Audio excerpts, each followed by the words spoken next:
முத்து அன்னைக்கு காலையில் சவாரி போகிறதுக்காக தலை சீவிக்கிட்டு கண்ணாடியை பார்த்து நின்றுக்கிட்டு இருக்காரு.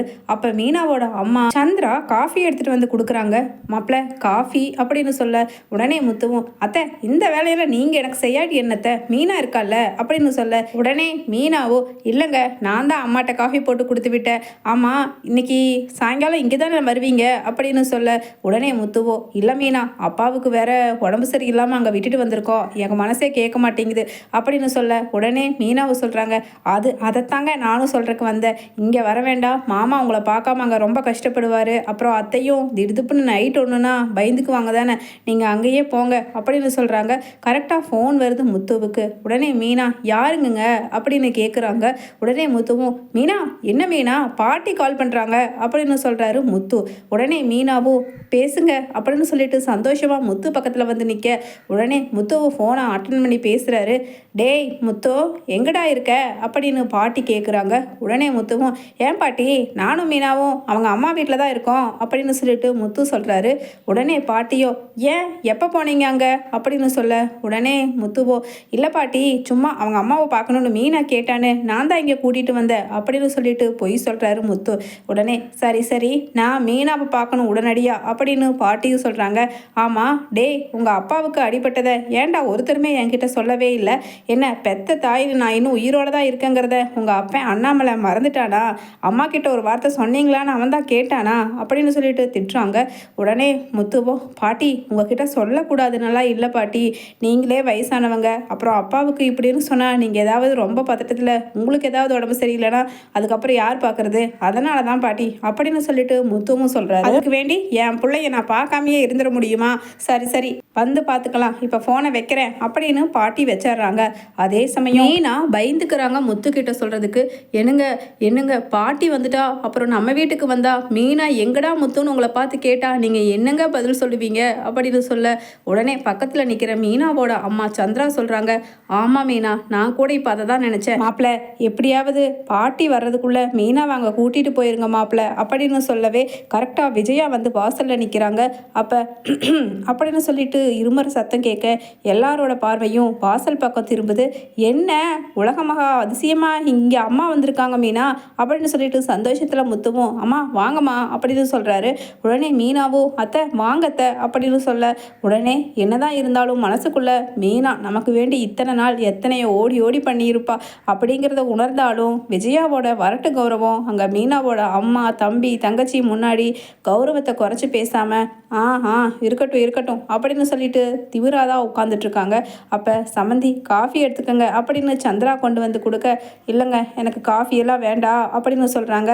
உடனே மீனா நீ நம்ம வீட்டுக்கே வந்துடு அப்படின்னு சொல்லிட்டு சொல்ல உடனே அங்கே மீனா சொல்கிறாங்க, அத்தை என்னத்தை சொல்கிறீங்க, நான் வந்தால் தான் மாமாவுக்கு உடம்பு நல்லா சரியிருக்காமல் போயிடும், அவரோட உயிருக்கே ஆபத்துன்னு சொல்லி அந்த ஜோஷியக்கார பொம்பளை சொன்னாங்கல்ல அப்படின்னு சொல்லிட்டு மீனா சொல்ல உடனே விஜயா சொல்கிறாங்க, இதுக்கு மேலே நான் இங்கே இருக்க முடியாது, நான் கிளம்புறேன், உன் பொண்டாட்டியை கூட்டிகிட்டு வீட்டுக்கு வந்து சேரு அப்படின்னு சொல்லிட்டு விஜயாவும் கிளம்பி போயிட உடனே முத்துவும், மீனா பாத்தியா அதான் அம்மாவுக்கே மனசு கேட்காம வந்து உன்னை வர சொல்லிட்டாங்கல்ல, கிளம்பு கிளம்பு நம்ம வீட்டுக்கு போகலாம் அப்படின்னு படு குஷியாக சொல்ல உடனே மீனா சொல்லிடுறாங்க, இல்லைங்க இல்லை அத்தை வேணும்னா என்னை கூப்பிடலாம், ஆனால் என் மனசாட்சிக்கே மாமாவுக்கு என்னால் ஏதாவது ஆயிடுமோன்னு பயமாக இருக்குங்க அப்படின்னு சொல்கிறாங்க.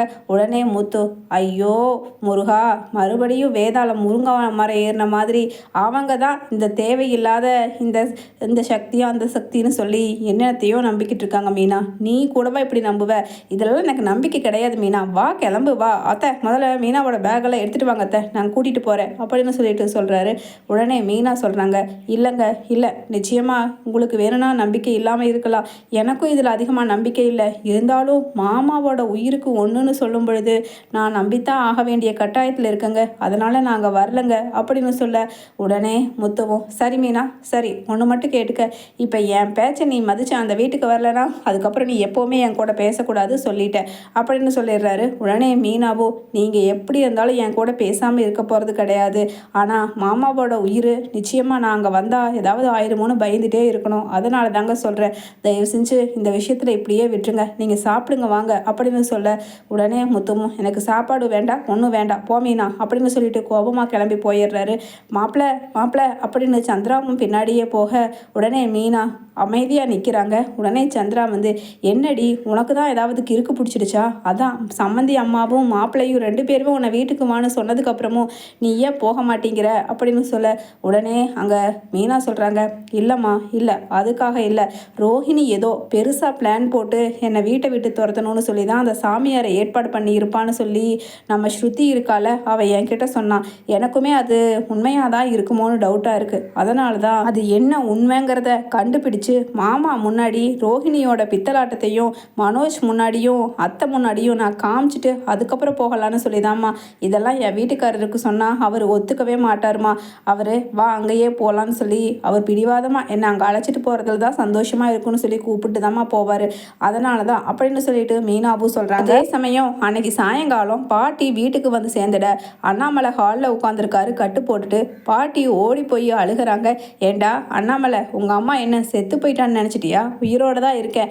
என்ன விஜயா, அவனுக்கு தான் உடம்பு சரியில்லை, ஹாஸ்பிட்டலில் இருந்தான், கூட இருந்த உனக்கு கூட அத்தைக்கு ஒரு ஃபோன் பண்ணி சொல்லணும்னு தோணலைல்ல அப்படின்னு சொல்ல உடனே விஜயாவும் ஆஹா இல்லைங்க அத்தை, அது வந்து அப்படின்னு சொல்ல ஆமாம் போ, அது வந்து இது வந்துன்னு. ஆமாம் எங்கே என் பேத்தி மீனாவை காணோம் அப்படின்னு சொல்ல உடனே அண்ணாமலை சொல்கிறாரு, அதை ஏமா கேட்குற, எவ்வளோ ஒருத்தி ஜோஷியக்காரின்னு சொல்லி நடுவீட்டில் கூட்டிகிட்டு வந்து உட்கார வச்சு மீனானால தான் என்னோட உயிருக்கு ஆபத்துன்னு சொல்லி இந்த விஜயா பண்ணுது. பாவம், அவள் என்னோட உயிருக்கு ஏதாவது ஆபத்து வந்துடும் இங்கேன்னு வந்தா அப்படின்னு சொல்லிட்டு அவள் வராமல் அவங்க வீட்டுக்கு போயிட்டாமா அப்படின்னு சொல்ல கரெக்டாக ஸ்ருதியும் வர்றாங்க. அங்கிள் உங்களுக்கு எப்படி இருக்குது, இன்னைக்கு டெஸ்ட் ஏதாவது எடுக்க சொல்லியிருக்காங்களா அப்படின்னு கேட்டுக்கிட்டு வர ஹாய் பாட்டி நீங்கள் எப்போ வந்தீங்க அப்படின்னு ஸ்ருதியும் கேட்குறாங்க. நான் வந்து இப்போதாம்மா கொஞ்சம் நேரம் ஆச்சு வந்து, என்ன பிரயோஜனம், இங்கே ஏதாவது சந்தோஷம் இருக்கா? எல்லாம் விஜயா இருக்கிற இடத்துல என்றைக்குமே சந்தோஷமாக இருக்கவே முடியாது, அது எனக்கு தெரிஞ்சது தானே, இத்தனை வருஷமாக நான் பார்த்தது தானே அப்படின்னு சொல்ல உடனே விஜயாவோ அத்தை நீங்கள் பேசாமல் இருங்க அத்தை, நான் இன்னைக்கு காலையில் கூட அவங்க வீட்டில் போய் கூப்பிட்டு பார்த்தேன், அவள் வரலன்னு சொல்லிட்டா அதுக்கு நான் என்ன பண்ண முடியும் அப்படின்னு சொல்கிறாங்க. அதே சமயம் சரி நான் போய் மீனாவை ஒருட்டு பார்க்கணும், ஸ்ருதி வா போகலாம் அப்படின்னு பாட்டி கூப்பிடுறாங்க. உடனே ஸ்ருதியும் இருங்க பாட்டி, மீனா இப்போ எங்காவது பூ கொடுக்கறதுலையோ இல்லை அப்பார்ட்மெண்ட்லேயோ இருப்பாங்கன்னு நினைக்கிறேன், ஃபோன் பண்ணி பார்த்துட்டு நான் உங்களை மீனா கிட்ட கூட்டிகிட்டு போகிறேன் அப்படின்னு சொல்லிட்டு ஸ்ருதியும் சொல்ல உடனே ஃபோன் பண்ணுறாங்க. மீனா சொல்கிறாங்க, நான் அப்பார்ட்மெண்ட்டில் தான் பூ கட்டிக்கிட்டு இருக்கேன் ஸ்ருதி கடையில் அப்படின்னு சொல்ல உடனே பாட்டியும் ஸ்ருதி அப்போ அங்கேயே போகலாம் அப்படின்னு சொல்லிட்டு போகிறாங்க. உடனே பாட்டியும் அண்ணாமலை கிட்ட இரு அண்ணாமலை, நான் போய் மீனாவை கூட்டிகிட்டு அழைச்சிட்டு வந்துடுறேன் அப்படின்னு சொல்லிட்டு நேராக போகிறாங்க. அங்கே போய் பார்த்தா பூக்கடையில் பூ கட்டிக்கிட்டு இருக்க மீனா பாட்டி அப்படின்னு சந்தோஷமாக வர அதே சமயம் ஸ்ருதியும் கூட இருக்காங்க. மீனா பார்த்தீங்களா, உங்களை தேடி பாட்டியே வந்துட்டாங்க, நீங்கள் அந்த வீட்டில் தான் இருக்கணுங்கிறது எங்கள் எல்லாரோட விருப்பமும் அப்படின்னு சொல்ல உடனே மீனாவோ இல்லை ஸ்ருதி அது வந்து அப்படின்னு உடனே ஸ்ருதி சொல்கிறாங்க, என்ன மீனா நீங்கள் ரோஹிணி போடுற திட்டத்துக்கு நீங்களே உடந்தையாக இருக்கிற மாதிரி எல்லாத்துக்குமே ஆதரவாக இப்படி நீங்கள் ஒரு தப்பான முடிவு எடுத்தீங்கன்னா எப்படி? அவள் தான் உங்களை வெளியில் துரத்தணுன்னு இப்படி பிளான் போட்டிருக்கானா? நீங்கள் அதுக்கு ஆப்போசிட்டாக அந்த வீட்டில் தான் இருப்பேன்னு சொல்லி இருக்கணும். ஆண்டி தான் இத்தனை நாளாக உங்களுக்கு பிரச்சனை பண்ணாங்களே, இன்னைக்கு காலையில் ஆண்டியும் வந்து கூட்டிகிட்டு போயிட்டாங்களே நடங்க வீட்டுக்குன்னு ஸ்ருதி சொல்கிறாங்க.